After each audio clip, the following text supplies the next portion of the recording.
أعوذ بالله من الشيطان الرجيم بسم الله الرحمن الرحيم الحمد لله رب العالمين الصلاة والسلام على رسول الله الكريم وعلى آله وصحبه أجمعين لا حول ولا قوة إلا بالله العلي العظيم.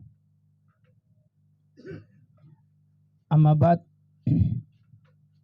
para asatidz sekalian yang berbahagia, alhamdulillah pada pagi ini kita memulai dengan materi pertama, pengayaan jati diri yang pertama,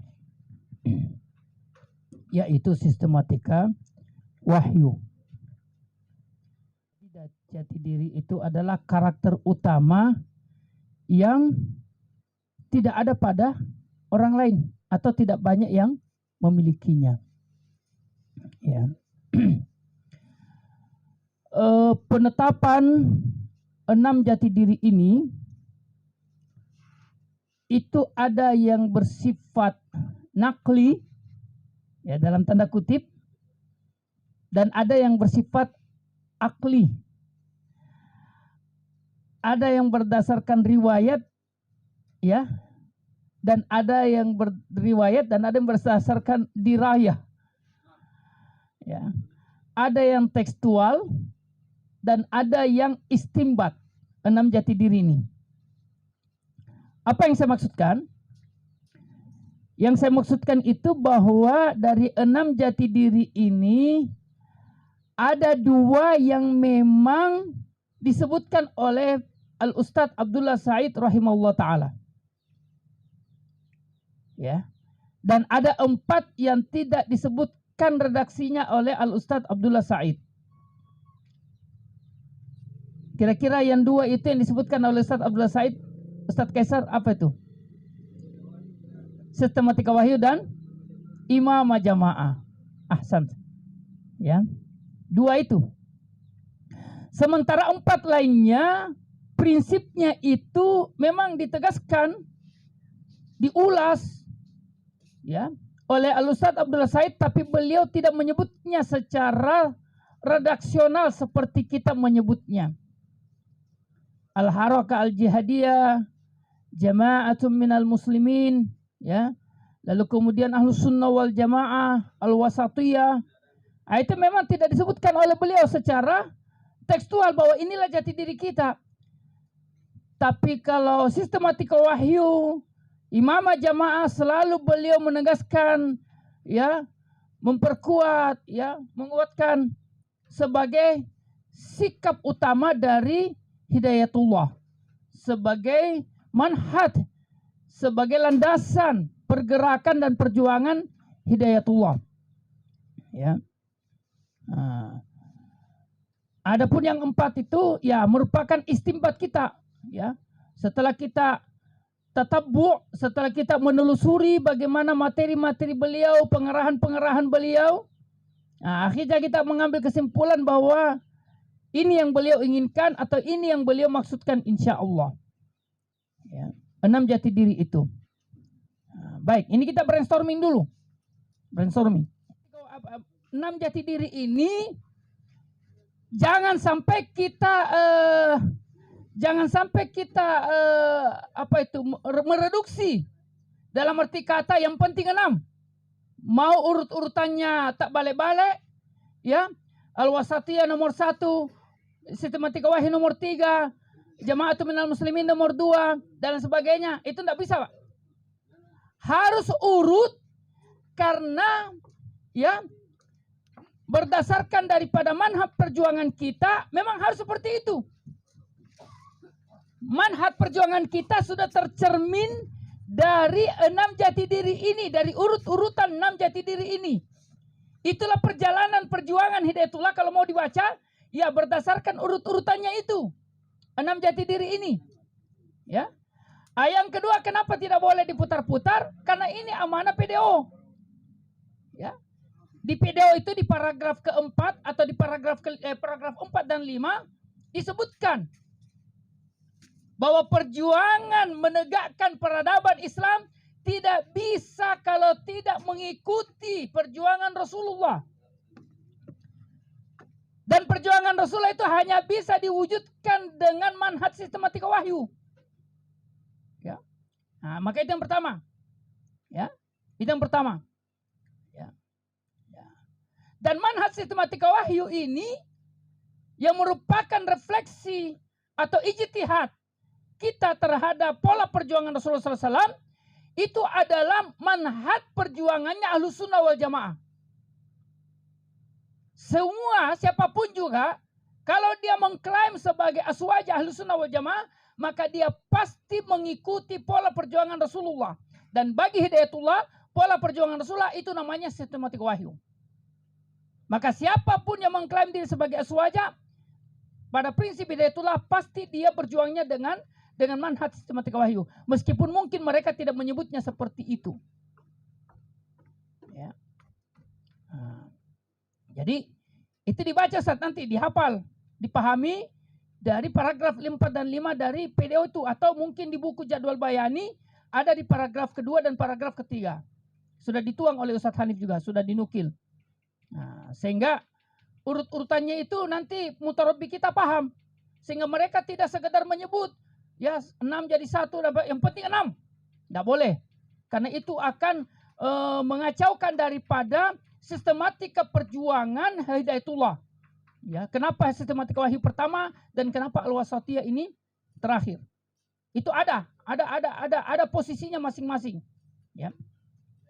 Baik, para sahabat sekalian yang berbahagia, ya.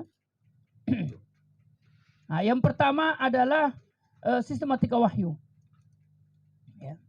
Saya menggarisbawahi beberapa kata kunci dari sistematika wahyu atau yang terkait dengan sistematika wahyu ini. Yang pertama, sistematika wahyu itu adalah ijtihadi atau pola dasar. Pola dasar dulu. Ya. Nah, sistematika wahyu merupakan pola dasar perjuangan Hidayatullah. Ya. Apa yang dimaksud dengan pola dasar, Ustadz Syauqi? Sejak kapan pakai kacamata? Oh, silau. Biasanya pakai kacamata hitam, Ustadz. Nah, apa yang dimaksud dengan pola dasar, Ustadz Syauqi? Itu kata pertama. Kata pertama bagi sistematika wahyu, kata pertama dari tarif sistematika wahyu itu adalah pola dasar. Ya. Kerangka. Apa yang dimaksud dengan kerangka? Pola dasar. Ini yang gua demen nih. Ya. Ya, sama kalau Imam Ibn Taimiyah itu mendefinisikan ibadah, contohnya ya, al-ibadatu hiya ismun jami'. Nah, sudah itu sudah. Oh, sudah. Kalau sudah kita dengar ismun jami', oh, sudah itu sudah terbayang. Ya. Maka kalau disebut sistematika wahyu, pola dasar. Nah, itu sudah harus terbayang itu dengan kata ini. Ya. Pola dasar. Ya. Yang menjadi landasan, kerangka bahwa pijakan kita take off-nya Hidayatullah ini ke udara, ke langit ini, pijakannya itu adalah manhaj sistematika wahyu. Yang kalau tidak memakai manhaj sistematika wahyu, maka teknis take off-nya itu tidak akan sempurna. Mungkin akan terjadi goncangan, turbulensi. Kalau tidak memakai sistematika wahyu sebagai landasan take off-nya itu. Landasan melangitnya. Nah, maka Hidayatullah meyakini bahwa sistematika wahyu ini adalah pola dasar. Di mana apapun yang terkait dengan Hidayatullah, muaranya itu adalah sistematika wahyu. Nah, yang kadang-kadang itu ada beberapa kader kita, ustadz kita salah sebut. Kadang bias gitu ya, bias dia mengucapkan antara sistematika wahyu dengan wahyu sistem. Gitu. Ya. Nah, Ustadz Wahab, apa bedanya sistematika wahyu dengan wahyu sistem? Ya, koma. Ya, kalau Ustadz Anwari menyebutnya landas sistematika wahyu itu adalah landasan ideologis. Kemudian wahyu sistem itu adalah landasan operasional. Nah, cuman kadang ada ustadz-ustadz kita, kader-kader kita salah paham, mereduksi makna daripada wahyu sistem. Terjadi perubahan sedikit, ditanya, Ustadz kenapa berubah? Wahyu sistem. Berubah lagi, kenapa berubah Ustadz? Wahyu sistem. Ini salah kaprah ini. Salah kaprah. Wahyu sistem itu bukan tiba masa, tiba akal. Bukan. Ya. Kalau tiba masa, tiba akal itu kajili-jili. Bukan wahyu sistem. Ya.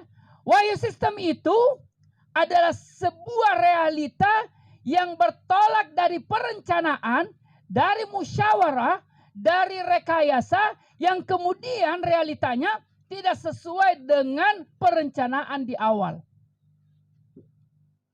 Gitu. Ya. Kalau di hadapan ibu-ibu saya kasih contoh itu, sudah siap-siap mau pergi pengantin, sudah siap-siap mau pergi halako, ya, sudah bagus jilbabnya, sudah bagus gamisnya, sudah pasang bulu mata cendrawasinya, pipi kanan itu kuning, pipi kiri itu merah muda. Tiba-tiba mau naik motor bosi sarro. Hujan deras. Gitu. Kalau tidak kuat wahyu sistemnya, siapa yang disalahkan? Suaminya. Ini gara-gara Abi dari dulu sampai kini sampai esok Honda saja. Memangnya iklan? Dulu Honda, sekarang Honda, besok Honda. Ya. Ya. Itu teman tak itu bisa beli oto. Abi masih motor terus. Nah, ini akibatnya. Kita mau pergi halako, tidak jadi. Nah, itu kalau wahyu sistemnya tidak kuat. Kalau wahyu sistemnya kuat, qadarullah wa masya'a fa'ala. Nah itu. Jadi prinsip wahyu sistem itu sudah diutarakan Nabi 14 abad silam. Ya. Qadarullah wa masya'a fa'ala. Nah, jadi jangan sampai ini wahyu sistem ya dicopot dari akarnya, gampang berubah-ubah gitu loh, ya, gampang berubah-ubah. Setiap perubahan, wahyu sistem. Setiap perubahan, wahyu sistem, ya, seperti itu. Nah, tidak seperti itu juga, tidak seperti itu juga kosongnya itu wahyu sistem itu, tidak seperti itu. Baik, kita kembali. Jadi sistematika wahyu ini adalah merupakan pola dasar yang semua aktivitas hidayatullah, baik yang bersifat tarbiyah ataupun yang bersifat dakwah, itu adalah ya merupakan derivasi daripada sistematika wahyu yang bersifat ijtihadi.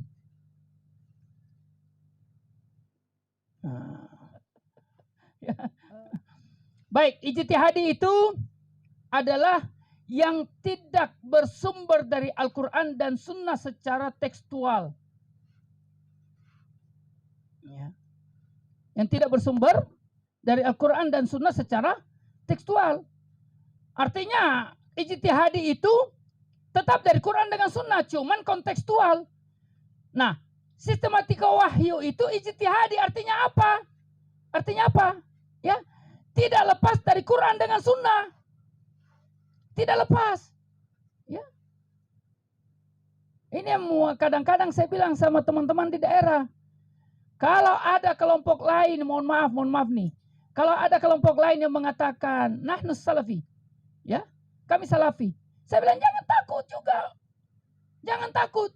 Untuk kalau ditanya, Hidayatullah itu salafi kah? Oh, banget, salafi banget. Karena definisi daripada sistematika wahyu sudah menerangkan itu. Definisi sistematika wahyu sudah menerangkan itu. Bahwa sistematika wahyu ini adalah ijtihad, artinya bersumber dari Quran dan Sunnah. Cuman teksnya tidak ada di hadis, teksnya tidak ada di Quran menyebutkan sistematika wahyu. Tapi konteksnya itu ada.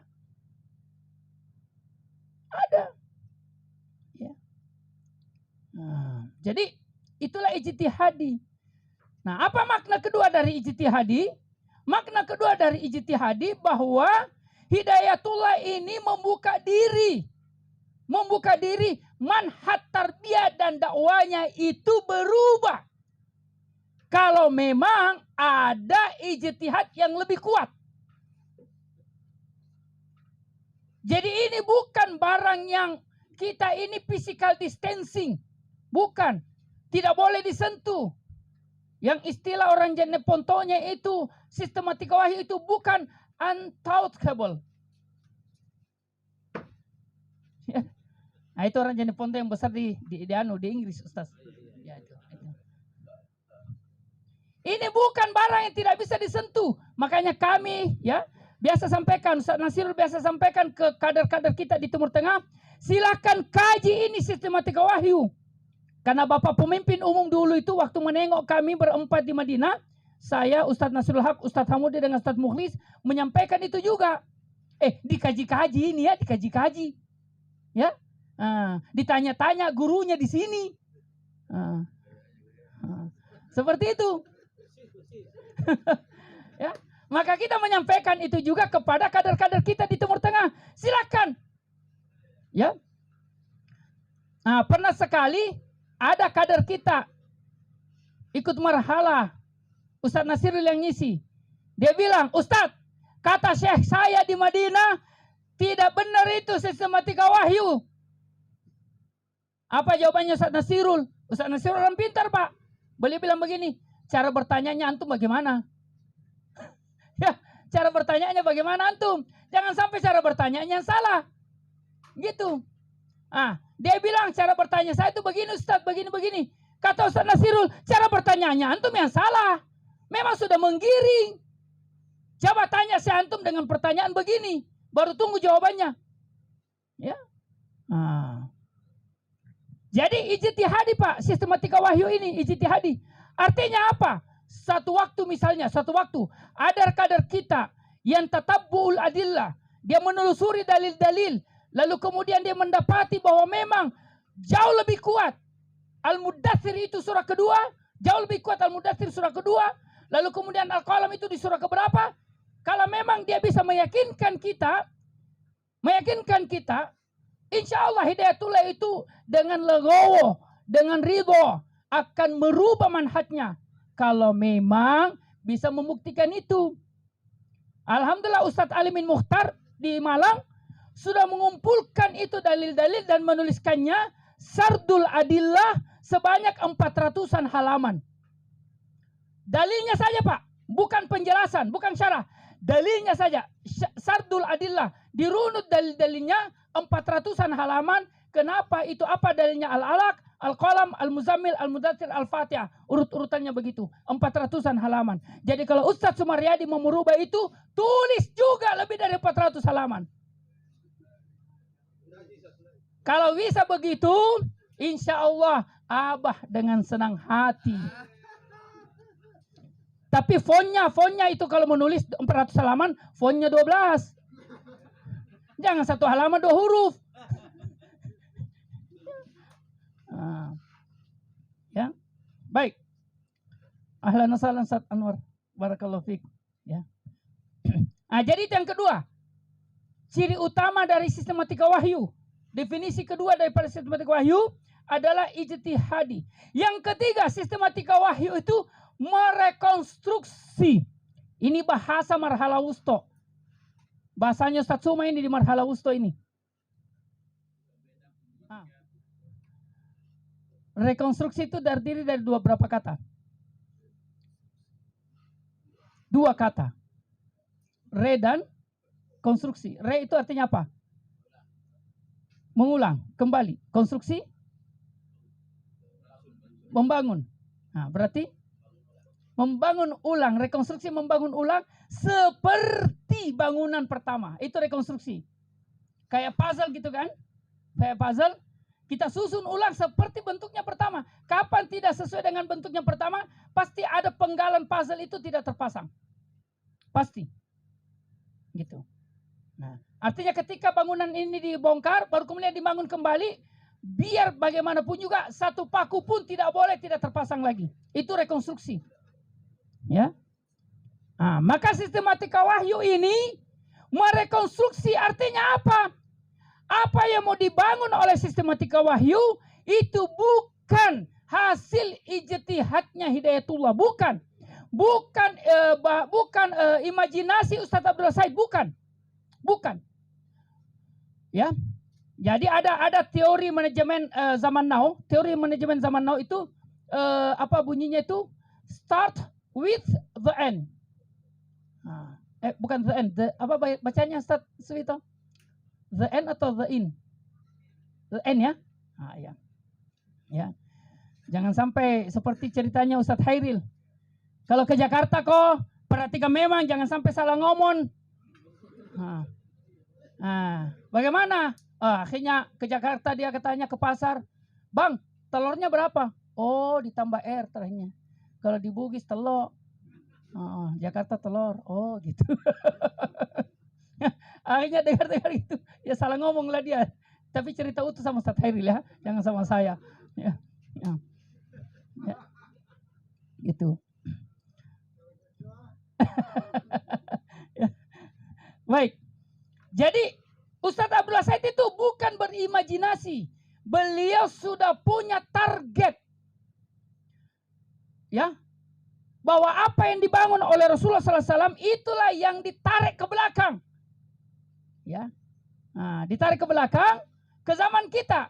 Untuk kemudian kita sudah punya bayang-bayang bahwa ini yang kita mau capai. Ini yang kita mau capai. Makanya kenapa sistematika wahyu itu terhenti atau cukup dengan surah Al-Fatihah, karena kita sudah menarik benang hijau bahwa ternyata peradaban yang dibangun Rasulullah itu sudah, atau peradaban yang ditawarkan oleh Al-Fatihah itu sudah sama dengan peradaban yang dibangun oleh Rasulullah. Maka kita secara global, secara prinsip, secara ideologis mencukupkan diri dengan surah Al-Fatihah karena sudah bisa ditarik itu, dipasang itu tanda sama dengannya. Tanda sama dengannya. Itu merekonstruksi. Ya. Nilai-nilai Al-Quran secara sistematis. Jadi wahyu sistematika wahyu ini membangun atau merekonstruksi nilai-nilai Al-Quran itu secara sistematis. Sistematis secara historis artinya sesuai dengan cara Nabi membangun peradaban Islamnya pertama kali. Secara historis. Ya. Secara nilai kita memulai dengan nilai apa yang Allah mulai dengannya, yaitu tauhid. Makanya Ustaz Abdullah Said kan awal-awal ini kan pengikisan taho. Karena itu cover itu, penutup itu, tidak bisa masuk hidayah kalau orang taho itu. Ya, tidak bisa. Bagaikan botol itu masih ada tutupnya, mau diisi kayak apa air, tidak bisa masuk itu kalau taho itu. Ya, kalau Ustadz bicara, kalau orang taho, itu kan kamu. Ya, itu kan kamu. Tidak begitu. Salah-salah. Tidak begitu. Itu taho itu. Makanya Ustadz Abdullah Said juga secara nilai sistematis. Karena Ustadz Abdullah Said memulai dengan apa yang Allah mulai dengannya, yaitu tauhid. Cuman tauhidnya Ustadz Abdullah Said memang tidak dengan cara memformulasinya dalam 3 poin. Misalnya tauhid rububiyah, tauhid uluhiyah, tauhid asma wa sifat. Tidak. Beliau mulai dengan sekatnya dulu. Yaitu tauhid itu. Ya. Karena tauhid ini sekat, Pak. Dinding dia. Tidak bisa kita lihat itu kalau ada dinding. Itu mau dibongkar supaya kelihatan basirah. Ya. Supaya ini jali ini jelas. Itu sistematis. Jadi sistematis itu secara historis, ya, bagaimana Rasul mulai. Kemudian secara nilai ideologis, teologis, secara teologis itu kita mulai dengan tauhid juga, Pak. Tauhid. Gitu. Berdasarkan rangkaian 5 surah pertama. Ya. Yaitu Al-Alaq, Al-Qalam, Al-Muzammil, Al-Muzatir, Al-Fatihah. Baik. Ya. Sampai di sini para asatidz, ada mau ditanyakan atau mau ditambahkan? Ya, silakan Ustaz.